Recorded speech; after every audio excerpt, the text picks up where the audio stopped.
नया नियम मरकुस रचित सुसमाचार इसका 11वां अध्याय पहले वचन से अंतिम वचन तक हम सुनेंगे। जब वे यरूशलेम के निकट जैतून पहाड़ पर बैतफगे और बैतनिय्याह के पास आए तो उसने अपने चेलों में से 2 को यह कहकर भेजा कि अपने सामने के गांव में जाओ और उसमें पहुँचते ही एक गदही का बच्चा जिस पर कभी कोई नहीं चढ़ा बंधा हुआ तुम्हें मिलेगा, उसे खोल लाओ। यदि तुमसे कोई पूछे यह क्यों करते हो तो कहना कि प्रभु को इसका प्रयोजन है और वह शीघ्र उसे यहाँ भेज देगा। उन्होंने जाकर उस बच्चे को बाहर द्वार के पास चौक में बंधा हुआ पाया और खोलने लगे। और उनमें से जो वहाँ खड़े थे कोई कहने लगे कि यह क्या करते हो, गदही के बच्चे को क्यों खोलते हो? उन्होंने जैसा यीशु ने कहा था वैसा ही उनसे कह दिया।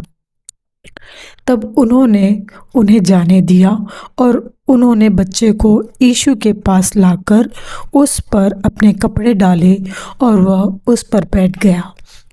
और बहुतों ने अपने कपड़े मार्ग में बिछाए और औरों ने खेतों में से डालियाँ काट काट कर फैला दी। और जो उसके आगे आगे जाते और पीछे पीछे चले आते थे पुकार पुकार कर कहते जाते थे कि होशाना, धन्य है वह जो प्रभु के नाम से आता है। हमारे पिता दाऊद का राज्य जो आ रहा है, धन्य है, आकाश में होशाना।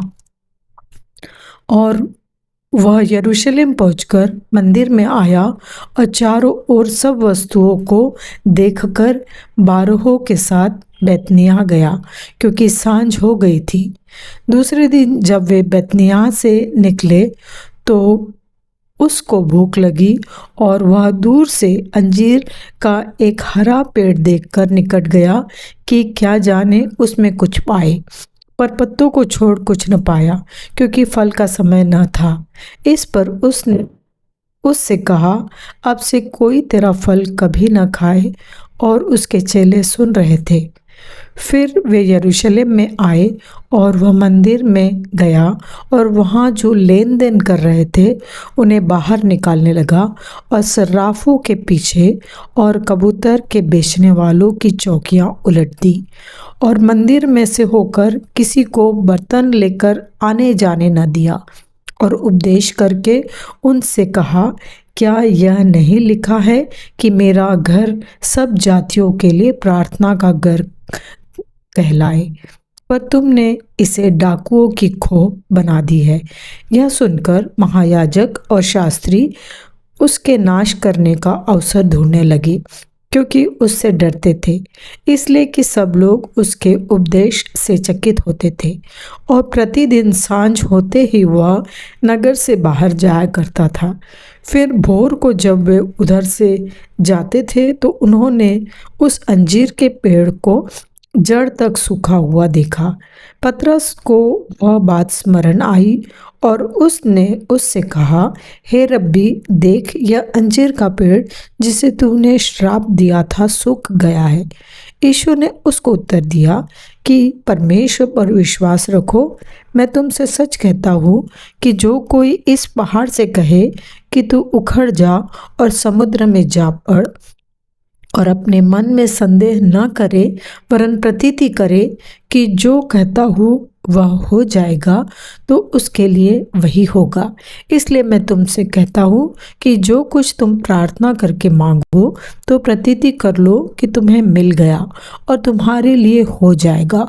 और जब कभी तुम खड़े हुए प्रार्थना करते हो तो यदि तुम्हारे मन में किसी की ओर से कुछ विरोध हो तो क्षमा करो, इसलिए कि तुम्हारा स्वर्गीय पिता भी तुम्हारे अपराध क्षमा करे। और यदि तुम क्षमा न करो तो तुम्हारा पिता भी जो स्वर्ग में है तुम्हारा अपराध क्षमा न करेगा। वे फिर यरूशलेम में आए और जब वह मंदिर में टहल रहा था तो महायाजक और शास्त्री और पुरनिये उसके पास आकर पूछने लगे कि तू ये काम किस अधिकार से करता है और यह अधिकार तुझे किसने दिया है कि तू ये काम करे? यीशु ने उससे कहा, मैं भी तुमसे एक बात पूछता हूँ, मुझे उत्तर दो तो मैं तुम्हें बताऊंगा कि मैं काम किस अधिकार से करता हूँ। यूहन्ना का बपतिस्मा क्या स्वर्ग की ओर से था व मनुष्य की ओर से था? मुझे उत्तर दो। तब वे आपस में विवाद करने लगे कि यदि हम कहें स्वर्ग की ओर से तो वह कहेगा, फिर तुमने उसकी प्रतीति क्यों न की? और यदि हम कहें मनुष्यों की ओर से तो लोगों का डर है, क्योंकि सब जानते हैं कि यूहन्ना सचमुच भविष्यद्वक्ता है। सो उन्होंने यीशु को उत्तर दिया कि हम नहीं जानते। यीशु ने उनसे कहा, मैं भी तुमको नहीं बताता कि ये काम किस अधिकार से करता हूँ। यह परमेश्वर का वचन है। परमेश्वर का धन्यवाद हो।